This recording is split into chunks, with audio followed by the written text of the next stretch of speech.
surface of a sphere cannot be represented on a flat surface without some type of distortion.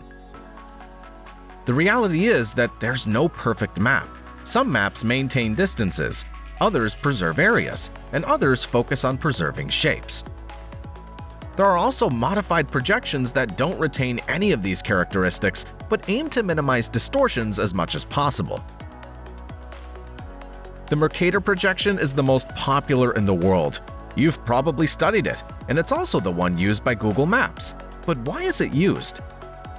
It was invented in the 16th century and was employed for navigation with a compass, as this projection preserves the angles of directions. This is useful in Google Maps for accurately displaying cities. A 90-degree turn on the map translates in the same way in real life. Visually, while countries near the equator show little distortion in size, as we move toward the poles, countries become elongated. That's why many of us have a distorted image of the sizes of certain countries. Let's look at some examples. This map is a Mercator projection and comes from the website truesize.com. The clearest case of distortion is that of Greenland compared to Africa. If we drag Greenland, we see that it's 14 times smaller than Africa. Additionally, when we compare it to the Congo, its size is almost identical, as is the case with countries like Algeria. Consider the case of Argentina. For many, it's not a large country, but the reality is different.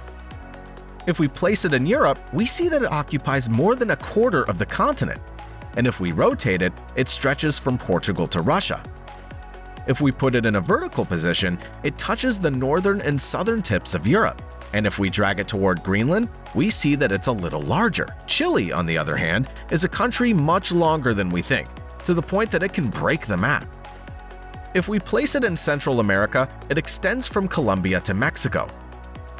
Compared to Greenland, Mexico's a little smaller, but of similar size. Germany, in contrast, is smaller than Spain. It's slightly larger than Ecuador and a little smaller than Paraguay. Although it's true that Canada is the second largest country in the world, it's not as vast as we believe. Compared to South America, it occupies just over half of its size. If we move it to Africa, it occupies a third of the continent and is smaller in size to Australia. However, it's the same size as Europe. Let's move on to the largest country in the world, Russia. As we drag it, we see how the curve flattens out. Although it may not seem that large, compared to Asia, it's still gigantic, as it's 70% larger than Europe. The same goes for the United States and Canada. Additionally, Russia is 8 times larger than Greenland. If we place it in South America, its size is practically identical. We would need 2 Russias to fill Africa. Indonesia is another surprise, as many people are not aware of its size, and it's the 4th most populous country in the world. However, it's not just the size that is surprising, but the distances involved. We see that we could easily cross Canada or the United States. The same is true in Europe. We can travel from Portugal to the Urals, which are the dividing line between Europe and Asia. Furthermore, these 2 countries have dimensions that, from north to south, far exceed those of Europe. Reaching down to the southern tip of Algeria, the United States also has a size similar to that of Europe. If we drag Peru, we see that it's actually quite large, as it occupies all of Eastern Europe. In fact, it's 1/8 the size of Europe. It's slightly larger than the combined area of Spain, France, Belgium, the Netherlands, Switzerland, Austria, and Andorra.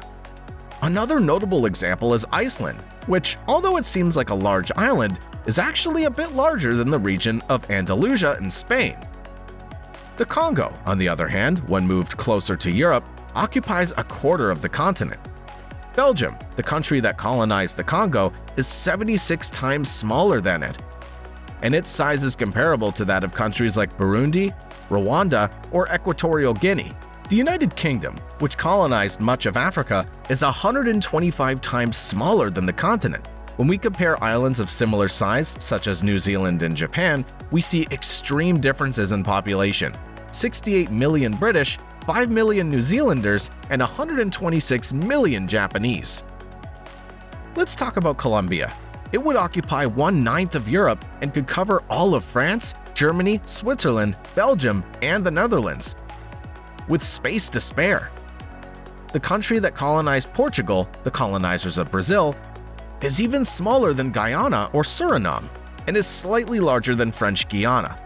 Compared to Brazil, it's 92 times smaller. In contrast, Brazil's comparable in size to the United States and Canada. Brazil is very close in size to Europe, being 20% larger. As for Mexico, its size is 1/5 compared to the United States, Canada, or Europe. But it stretches from tip to tip, from Portugal to Russia. Returning to Chile, I refer to it as the bridge between continents. From Chile, one could cross from Oceania and Australia to Southeast Asia. It also allows for travel from Madagascar to India, crossing all of Europe and reaching the Urals. And even going from Northern Europe to Africa. And the most striking aspect, it stretches from Canada to Europe. Europe is only 30% larger than Chile. Now, let's start filling the United States with countries, starting with Spain, France, Germany, Ukraine, and Poland. We would continue until we complete a total of 16 countries. Even then, it would be difficult to fill it completely, so we would need the help of Turkey. Well, it's almost complete. Wait, I forgot about Alaska. We'll need more help. Now it's complete.